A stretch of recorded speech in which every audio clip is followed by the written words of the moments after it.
በስመ አብ ወወልድ ወመንፈስ ቅዱስ አሐዱ አምላክ አሜን። እግዚአብሔር የሚወዳችሁና የሚያከብራችሁ የልዑል እግዚአብሔር ቤተሰቦች የእመቤታችን የቅድስት ድንግል ማርያም የአስራትና የቃል ኪዳን ልጆች ሁላችሁም በእያላችሁበት ሰላም ለእናንተ ይሁን።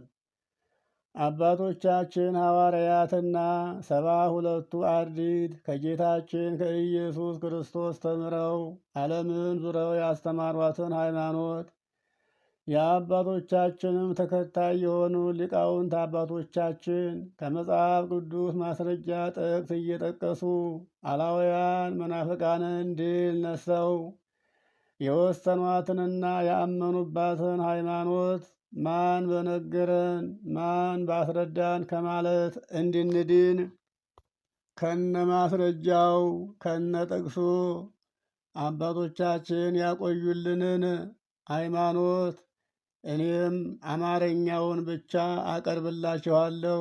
እናንተም ደግሞ ሰምታችሁ ራሳችሁን ለመጠበቅ እንድትችሉ በእግዚአብሔር ስም አሳስባችኋለሁ። ሃይማኖተ አበው ምዕራፍ 2 ተራ ቁጥር 1 12ቱ ሐዋርያት ምርጥ ዕቃ የተባለው ሐዋርያው ቅዱስ ጳውሎስም የጌታችን ወንድም የተባለውም የኢየሩሳሌሙ ኤጲስቆጶስ ቅዱስ ያዕቆብም 7ቱ ዲያቆናትና 72ቱም አርድእት ጌታችን ፈጣሪያችን መድኃኒታችን ኢየሱስ ክርስቶስ ለእኛ ለሐዋርያት ያስተማራትን ሃይማኖት ከመጽሐፈ ኪዳን የተገኘች ናት። ይህችንም ሃይማኖት ምእመናን ከቅዳሴ በፊት ያንብቧት አሉ። ይህችውም ኪዳን ነች። ተራ ቁጥር 2 ይህችውም ምእመናን ከቅዳሴ በፊት አስቀድመው የሚያነቧት ጌታችን ፈጣሪያችን መድኃኒታችን ኢየሱስ ክርስቶስ ለደቀ መዛሙርቱ ያስተማራት ኪዳን ነች። ይህችውም ከመጽሐፈ ኪዳን የተገኘችው ሃይማኖት ነች አሉ። ተራ ቁጥር 3 ቅድመ ዓለም ሳይፈጠር የነበረው ዓለምንም አሳልፎ ለዘላለም የሚኖረው ለኩነተ ሥጋ ማለት ሰው ለመሆን ወደዚህ ዓለም የመጣው ዳግመኛም ይህንንም ዓለም ለማሳለፍ የሚመጣው አሉ። ከዓለም በፊት የነበረው አካላዊ ቃል የእግዚአብሔር ልጅ ጌታችን አምላካችን ኢየሱስ ክርስቶስ ነው አሉ። ይህንንም በማስረጃ ሲያረጋግጡ እንዲህ አሉ። መዝሙር 89 በቅንፍ 90 ከቁጥር 1 ጀምረው እንዲህ አሉ። ማስረጃውን ሲያቀሩ አቤቱ አንተ ለትውልድ ሁሉ መጠጊያ ሆንክልን አሉ። ተራሮች ሳይፈጠሩ ምድርም ዓለምም ሳይመሰረቱ ከዘላለም እስከ ዘላለም አንተ ነበርክ አሉ። ሰውን ከቶ ወደ ሐሳር አትመልሰውም። የሰው ልጆች ሆይ ተመለሱ ብለህ ትመክራለህ ታስተምራለህ እንጂ አሉ። 1000 ዓመት በአንተ ዘንድ ትናንት እንዳለፈችው እንደ አንዲት ቀን ናት አሉ። ይሄ ማለት ጌታችን አምላካችን ኢየሱስ ክርስቶስ ወደዚህ ዓለም መጥቶ ሰው ሆኖ በሥጋ የተገለጠው ዓለም ሳይፈጠር ከዓለም በፊት እንደነበረ ይህንን ጌታችን ክርስቶስን አምላክ አይደለም ብለው ለሚያምኑ ሰዎች ይህን አስረዱ። በዚህም ድል ነሷቸው። ሁለተኛም አባቶቻችን ከመጽሐፍ ቅዱስ ማስረጃን በማምጣት የተጠቀሙትን ኃይለ ቃል ሁለተኛይቱ የዮሐንስ መልእክት ምዕራፍ 1 ከቁጥር 7 እስከ 11 ያለውን እንመለከታለን። ብዙ አሳሾች ወደ ዓለም ገብተዋልና እነርሱም ኢየሱስ ክርስቶስ በሥጋ እንደመጣ የማያምኑ ናቸው አለ። ይህም አሳሹና የክርስቶስ ተቃዋሚ ነው አሉ። ክርስቶስን አምላክ እንደሆነ የማያምን የእግዚአብሔር ቃል አካላዊ ቃል ቀድሞ ሰማይና ምድርን የዘረጋው ወደዚህ ዓለም መጥቶ ሰው እንደሆነ ሰው ሆኖ እንደተገለጠ የማያምነው ሁሉ የክርስቶስ ተቃዋሚ ነው አሉ። ስለዚህ እናንተ ልጆች ሆይ ሙሉ ደሞዝን እንድትቀበሉ ሁናችሁ ተገኙ እንጂ የሰራችሁትን እንዳታጠፉ ለራሳችሁ ተጠንቀቁ አሉ። ሰው በሥራ ደክሞ የሥራውን የሠራበትን የድካሙን ዋጋ ማግኘት አለበትና ለሚወጣ ሁሉ በክርስቶስ ትምህርት ለማይኖር ሰው አምላክ የለውም አሉ። ለሚወጣ ሁሉ ማለት ከክርስቶስ ፈቃድ ውጭ ለሚሆን እግዚአብሔር ወደዚህ ዓለም የላከውን አንድ ልጁን የማያምን ሁሉ አምላክ የለውም አሉ። እግዚአብሔር በላከው በአንዱ በኢየሱስ ክርስቶስ የሚያምን የአምላክ ልጅ አምላክ እንደሆነ ለሚያምን ሁሉ ግን አምላክ አለው አሉ። አብና ወልድ መንፈስ ቅዱስም አሉለት አለ። ማንም ሰው ወደ እናንተ ይህንን ቢያመጣ ማንም ሰው ወደ እናንተ ይህንን ክፉ ነገር ቢያመጣ ይህንንም ትምህርት መልካሙን ትምህርት ባያመጣ መናፍቁን የክርስቶስ ተቃዋሚ የሆነውን በቤታችሁ አትቀበሉት፣ ሰላምም አትበሉት። ይህንን ሰው ሰላም የሚለው ሰው ቢኖር በሥራው ይተባበረዋልና አሉ። ሁለተኛይቱ ዮሐንስ መልእክት ምዕራፍ 1 ከቁጥር 7 እስከ 11 ያለው ኃይለ ቃል እንዲህ ይላል።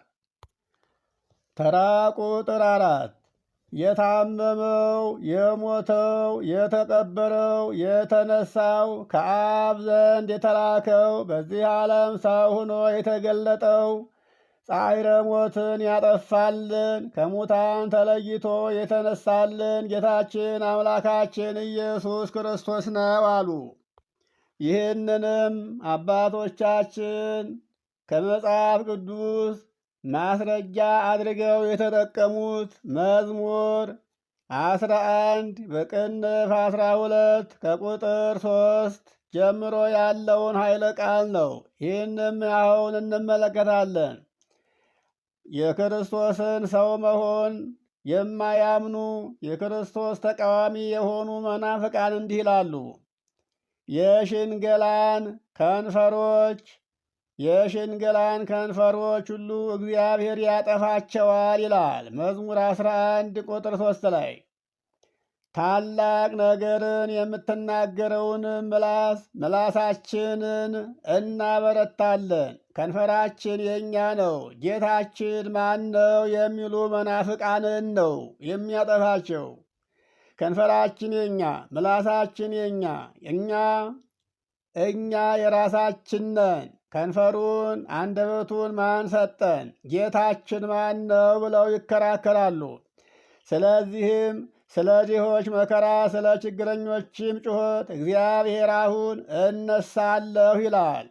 መድኃኒትንም አደርጋለሁ በላዩም እገለጣለሁ ይላል። በምድር ላይ እንደተፈተነ 7 ጊዜ እንደተጣራ ብር የእግዚአብሔር ቃላት የነጹ ቃላት ናቸው።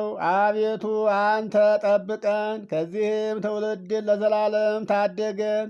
በሰው ልጆች ዘንድ ምናምንቴ ከፍ ከፍ ባለ ጊዜ ክፉዎች በዙሪያው ሁሉ ይመላለሳሉ ይላሉ። በትንቢተ ኢሳይያስ ምዕራፍ 53 ቁጥር 4 እስከ 10 ድረስም ያለውን ኃይለ ቃል አባቶቻችን እንዲህ ተጠቀሙ። እንዲህ ይላሉ። በእውነት ደዌያችንን ተቀበለ፣ ሕማማችንንም ተሸከመ። እኛ ግን በደዌ እንደተመታ በእግዚአብሔርም ዘንድ እንደተፈረደበት እንደተቀሰፈ እንደተቸገረም አድርገን ቆጠርነው አሉ። እርሱ ግን ስለ እኛ ስለ መተላለፋችን ቆሰለ፣ ስለ በደላችንም በመከራ ደቀቀ። የድኅነታችንም ተግሣጽ በእርሱ ላይ ነበረ፣ በእርሱም ቁስል እኛ ተፈወስነ። እኛ ሁላችን እንደ በጎች ተቅበዝብዘን ጠፍተን ነበር። ከእኛ እያንዳንዱ ሰው በገዛ መንገዱ ወደ ራሱ መንገድ እንዳያዘነበለ እግዚአብሔርም የሁላችንን በደል በእርሱ በልጁ ላይ አኖረ። ጌታችን አምላካችን ኢየሱስ ክርስቶስም ስለ እኛ ተጨነቀ፣ ተሰቃየ፣ አፉንም አልከፈተም። ለመታረድ እንደሚነዳ ጠቦት በሸላቾቹ ፊት ዝም እንደሚል በግ፣ እንደማይናገር በግ እንዲሁ አፉን አልከፈተም። በማስጨነቅና በፍርድ ተወሰደ። ስለ ሕዝቤ ኃጢአት በደዌ ተመትቶ ከሕያዋን ምድር እንደተወገደ ከትውልዱ ከቶ ይህንን ማን አስተዋለ? ከክፎችም ጋር መቃብሩን አደረጉ። ከባለጸጎችም ጋር በሞቱም ሆኖ ግፍን አላደረገም ነበር፣ በአፉም ተንኮል አልተገኘበትም ነበር በማለት ለመናፍቃኑ አባቶቻችን ይህን በማቅረብ ድል ነሷቸው። በማቴዎስ ወንጌል ምዕራፍ 3 ቁጥር 17 ላይም እነሆ ድምፅ ከሰማያት መጥቶ በእርሱ ደስ የሚለኝ የምወደውና የምወልደው ልጄ ይሄ ነው፣ እርሱን ስሙት አለ በማለት ይህንን ማስረጃ አቀረቡላቸው። የእግዚአብሔር ልጅ አይደለም ሰው ነው እንጂ አምላክ አይደለም ለሚሉ ይህን ማስረጃ በመጥቀስ አፋቸውን አስያዟቸው። እንደገናም በማቴዎስ ወንጌል ምዕራፍ 17 ከቁጥር 5 ጀምሮ እስከ 7 ያለውን ለመናፍቃኑ አቀረቡላቸው። እርሱም እንዲህ አለ። ገና ሲናገር እነሆ ብሩህ ደመና ጋረዳቸው። እነሆ ከደመናው በእርሱ ደስ የሚለኝ የምወደው ልጄ ይህ ነው፣ እርሱን ስሙት የሚል ድምፅ ከሰማይ መጣ። ደቀ መዛሙርቱም ሰምተው በፊታቸው ወደቁ፣ እጅግም ፈርተው ነበር። ኢየሱስም ቀርቦ ዳሰሳቸውና ተነሱ፣ አትፍሩ አላቸው። ደቀ መዛሙርቱም ተነስተው ዓይናቸውን ቀና አድርገው ሲመለከቱ ከጌታችን ከኢየሱስ ክርስቶስ በቀር ማንም አልነበረም አለ። ይህም ወደዚህ ዓለም የላከው እግዚአብሔር አብ ለልጁ ለእግዚአብሔር ወልድ የምወደውና የምወልደው ልጄ እርሱ ነው፣ እርሱን ስሙት ብሎ እንደተናገረ ምስክር አቀረቡላቸው። በዚህ መናፍቃኑ ድል ተነስተዋል። ሃይማኖት ማለት ይች ናት። አሁንም የማቴዎስ ወንጌል ምዕራፍ 28 ቁጥር 5 ላይ ያለውን አባቶቻችን ማስረጃ ሲያቀርቡ እንዲህ አሉ። ጌታችን አምላካችን ኢየሱስ ክርስቶስ በሞተ በሦስተኛው ቀን ሴቶች ወደ መቃብሩ ሲሄዱ መልአኩ እንዲህ አላቸው። ሴቶቹን እንዲህ አላቸው፣ እናንተ ሳትፍሩ የተሰቀለውን ኢየሱስን እንደምትሹ እናውቃለንና እርሱ ግን አስቀድሞ ከሞተ በኋላ እንደሚነሳ እንደነገራችሁ ተነስቷልና በዚህ የለም። ኑ የተኛበትን ስፍራ ተመልከቱ አሏቸው። አሁንም ፈጥናችሁ ሂዱና ከሙታን እንደተነሳ ወደ ገሊላም ይቀድማችኋል፣ በዚያም ወደ ገሊላም እቀድማችኋለሁ ብሎ ጌታችን አስቀድሞ ለደቀ መዛሙርቱ እንደነገራቸው በዚያም ታዩታላችሁ ብላችሁ ለደቀ መዛሙርቱ ንገሯቸው አላቸው። ይህንንም ማስረጃ በማድረግ መናፍቃኑን ድል ነስተዋቸዋል። በዮሐንስ ወንጌል ምዕራፍ 8 ከቁጥር 53 ጀምሮ እስከ 56 ያለውንም ኃይለ ቃል አባቶቻችን ለመናፍቃን መልስ ለመስጠት ሲሹ ይሄን ጠቀሱላቸው። እንዲህም አሉ። በእውኑ አንተ ከሞተው ከአባታችን ከአብርሃም ትበልጣለህን? አሉት መናፍቃኑ። ነቢያትም ሞቱ፣ አንተ ራስህን ማንን ታደርጋለህ? አሉት። ጌታችን ኢየሱስ ክርስቶስም እንዲህ ሲል መለሰላቸው። እኔ ራሴን ባከብር ከቶ ክብሬ ከንቱ ነው። የሚያከብረኝ እናንተ አምላካችን የምትሉት እሱ አባቴ ነው። እናንተ ግን አላወቃችሁትም፣ እኔ ግን አውቀዋለሁ። አላውቀውም ብል እንደናንተ ሐሰተኛ በሆንኩ ነበር አለ። ዳሩ ግን አባቴን አውቀዋለሁና ቃሉን እጠብቃለሁ አላቸው። አባታችሁ አብርሃም ይችን ቀን የእኔን ቀን ያይ ዘንድ ሐሴት አደረገ። ሐሴት አደረገ፣ ደስም ተሰኘ አላቸው ይላል።